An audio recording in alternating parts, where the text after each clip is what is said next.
Alhamdulillah wassalatu wassalamu ala Rasulillah Sayyidina Maulana Muhammad bin Abdillah wa ala alihi wa sahbihi wa man tabi'a sunnatahu wa iqtada bihudah.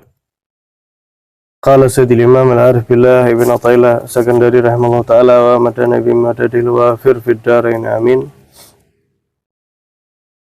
Bismillahirrahmanirrahim. Kali ini Al-Imam Ibn Athaillah beliau menjelaskan kepada kita bagaimana kita itu supaya nggak tertipu ketika ingin lebih dekat kepada Allah Subhanahu wa Ta'ala. Karena ada kalanya seseorang tertipu bahkan dengan amal yang secara zahir itu terlihat soleh. Beliau mengatakan la tarhal min kaun ila kaun fatakunu kal himar firraha yasir walladhi irtahala ilaih walladhi irtahala minhu walakin irhal minal akwan ilal mukawin wa anna ila rabbikal muntaha. Al-Imam Ibn Athaillah beliau mengatakan jangan kamu itu pergi dari makhluk menuju makhluk yang lain sehingga kamu seperti keledai ketika berjalan memutar untuk menghaluskan biji-bijian. Seperti yang pernah kita sampaikan bahwa orang zaman dulu ya nih mau menghaluskan biji-bijian itu sampai sekarang sebetulnya ada itu. Jadi hewannya muter. Nah, dikaitkan dengan kayu terus nanti di tengah ini yang menghaluskan muter itu. Nah, kamu jangan pergi dari makhluk kok tetap ternyata menuju makhluk yang lain. Nah, melainkan berupayalah kamu berusaha di muka bumi ini untuk terangkat mendekat kepada Allah. Maksudnya gimana? Sesaat lagi kita akan bahas. Nah, nanti kamu seperti keledai. Dia jalan dari sini, muter. Dia kira ini perjalanannya dia bertambah. Tambah jauh. Padahal pada akhirnya dia akan kembali ke tempat di mana dia berangkat. Walladzi irtahala ilaih walladzi irtahala minhu. Tempat yang dia pergi darinya, tempat yang dia pergi kepadanya, yaitu tempat yang sama ketika dia pergi dari situ. Melainkan berusahalah kamu dari makhluk untuk mendekat kepada Allah Subhanahu wa Ta'ala. Maksudnya gimana? Maksudnya jangan sampai kita itu pergi dari hal yang sifatnya sederhana untuk menggapai hal yang sifatnya sederhana juga. Misalnya gini, ada seseorang dia tadi itu zuhud. Kenapa zuhud? Ya.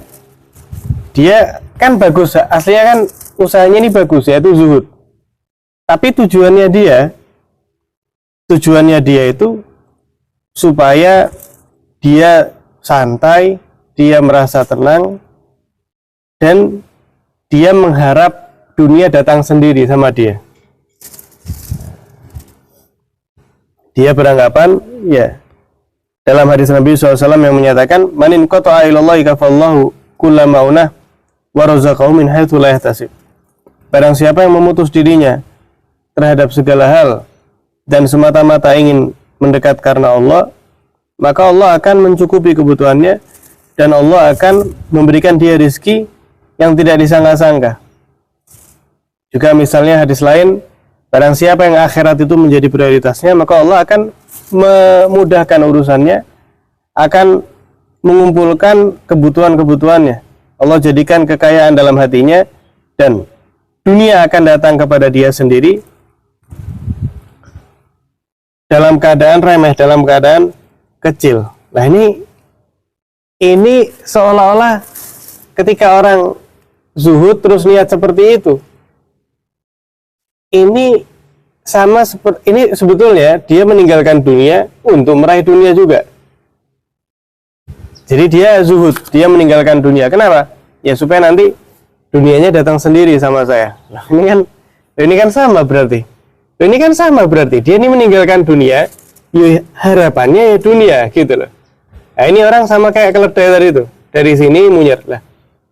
Apa kemudian yang dimaksud oleh Nabi Shallallahu Alaihi Wasallam? Yang dimaksud itu bukan berarti tidak berikhtiar. Yang dimaksud bukan berarti tidak berusaha, tapi usaha-usaha dia tersebut tidak menghalangi dirinya untuk mendekat kepada Allah Subhanahu Wa Taala. Nah kalau kayak tadi zuhud, kenapa? Ya bukan zuhud itu, beda ya, zuhud sama malas ini lain. Ya zuhud sama pengangguran misalnya, ini beda jauh. Zuhud itu dia berupaya, dia ada ikhtiar, ada usaha, tapi apa yang Allah titipkan kepadanya itu tidak sampai membuat dia lupa dari Allah, gitu loh. Lah nek zuhud, kenapa kamu zuhud? Hadis Nabi, hadisnya sangat betul, 100% otentik, tapi pemahamannya ini yang perlu dikencangi ya. Zuhud, kenapa? Nanti supaya dunia datang kembali, orang datang kembali, orang kesian akhirnya ya. Akhirnya kesian tadi itu orang. Bukan seperti itu ninggalin dunia, jalan pergi dari dunia, nemplok ke dunia yang lain. Harapannya juga dunia intinya. Atau misalnya ketika ada orang zuhud, kenapa? Supaya dia mendapatkan keistimewaan. Dia mengharap kalau anak ini zuhud, nanti anak dapat keistimewaan. Apa misalnya? Kaikbalil khalaq. Manusia bakal datang kepada anak. Wal is wa tarbiyatil mahabah fi qulubin nas. Dia akan mendapatkan keistimewaan. Dia akan mendapatkan kewibawaan di matanya manusia. Ini kalau zuhud nanti sama Allah diangkat derajatnya. Lente ini pakai zuhud meninggalkan dunia, tapi ya untuk dunia lagi. Ini keliru sekali.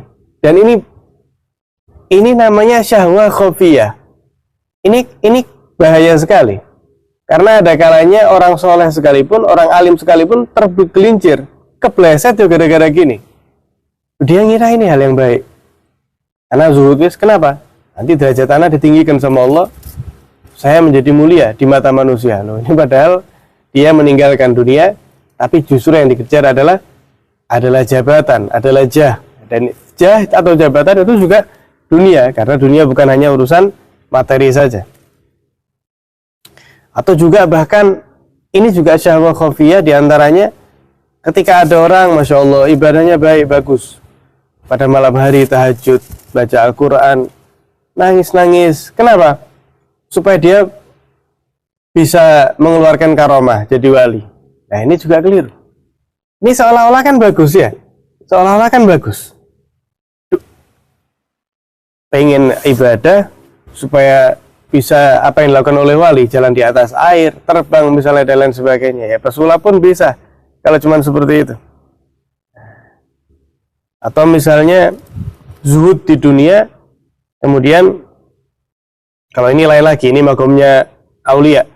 Zuhud kemudian yang diinginkan istana atau bidadari. Nah, kalau ini makom sangat tinggi sekali ya. Karena kalau misalnya orang ibadah menghendaki surga sebetulnya nggak ada masalah. Kenapa ente ibadah? Karena takut neraka. Misalnya, itu masih baik, masih dikatakan baik. Setidaknya dia ada perasaan takut. Kenapa ente ibadah? Karena anda pengen menggapai surganya Allah. Bahkan kita diperintahkan Allahumma inna nas'aluka ridhaka wal jannah. Tapi ini makom lain lagi. Kayak ceritanya seorang wali itu yang ya sering kita bawakan ya. Ketika gurunya di atas pada malam hari, santrinya di bawah, malam hari kelihatan gurunya jerit-jerit. Nggak taunya pada setelah sholat subuh berjamaah, setelah wirid, ditanya kenapa kok jerit-jerit? Karena oleh Allah Ta'ala diperlihatkan istana, kemudian kenikmatan yang ada di dalam surga.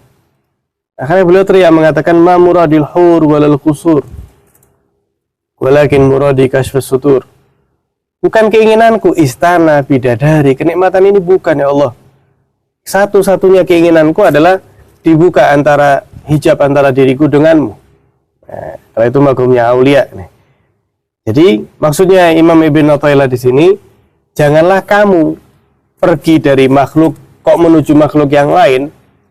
Maksudnya jangan sampai upaya kita untuk mendekat kepada Allah itu kita pergi min hadzin nafsi, kita pergi dari bagian hawa nafsu.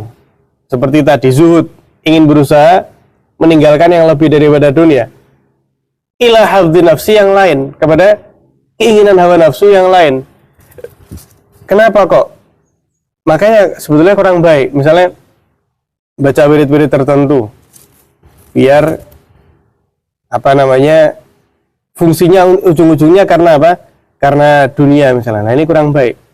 Memang betul beberapa surat seperti surat Al-Waqiah misalnya, itu memang memiliki keistimewaan, Allah akan mencukupi, pemberkahi di dalam rezekinya.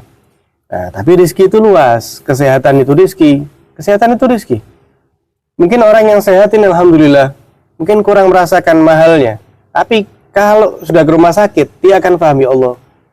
Ini satu hari untuk nyuci darahnya saja seperti apa sulitnya. Ini kita dicuci darah oleh Allah Ta'ala secara langsung. Yang ini untuk bernafas sulit, kita dikasih oksigen gratis. Nah, mahal sekali. Itu Allah kasih rezeki tadi itu dengan bacaan surat Al-Waqiah, dengan sholat duha yang dia laksanakan. Nah, jangan sholat duha, kenapa? Biar banyak uangnya lah nih. Ini keliru. Gitu lah. Ini kurang tepat. Jadi ala kulli hal, pokoknya kita harus hati-hati. Anna ila rabbikal muntaha. Puncak tujuan adalah Allah Subhanahu wa taala. Nah, jangan sampai kita gunakan amalan-amalan soleh kita ini untuk memenuhi hawa nafsu kita yang lain. Akhirnya kita muter di situ-situ aja. Meninggalkan hawa nafsu untuk menggapai nafsu yang lain. Meninggalkan ini untuk dikatakan seperti keledai, dia ngira jalan, dia ngira bakal sampai tujuan. Padahal sampai kapanpun ya di situ terus. Nah, jangan sampai, kata Imam Ibn Athaillah, kita ini dalam kehidupan dunia ya di situ-situ aja. Kita mengira kita semakin dekat dengan Allah, padahal ternyata apa yang kita lakukan dari kebaikan semata-mata untuk memenuhi hawa nafsu kita juga. Kalau kata Imam Mutawalli Syarawi, la ta'budhu liyu'tik. Jangan kamu menyembah Allah semata-mata hanya karena agar Allah memberi kamu. Bal ya'budhu liyardha anka, melainkan sembahlah Allah supaya Allah ridha kepadamu. Kenapa?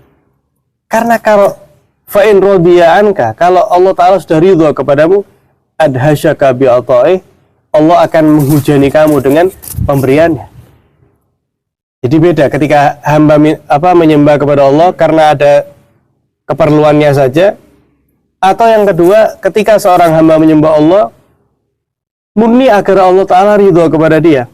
Ini yang menyembah Allah karena ingin dikasih, mungkin Allah kasih sebatas yang diinginkan, sebatas kebutuhannya, tapi lain dengan mereka yang beribadah agar Allah ridha kepada dia, maka Allah Subhanahu wa taala akan menghujani dia dengan pemberian, bahkan dengan pemberian-pemberian yang tidak dia sebut dengan lisannya sekalipun.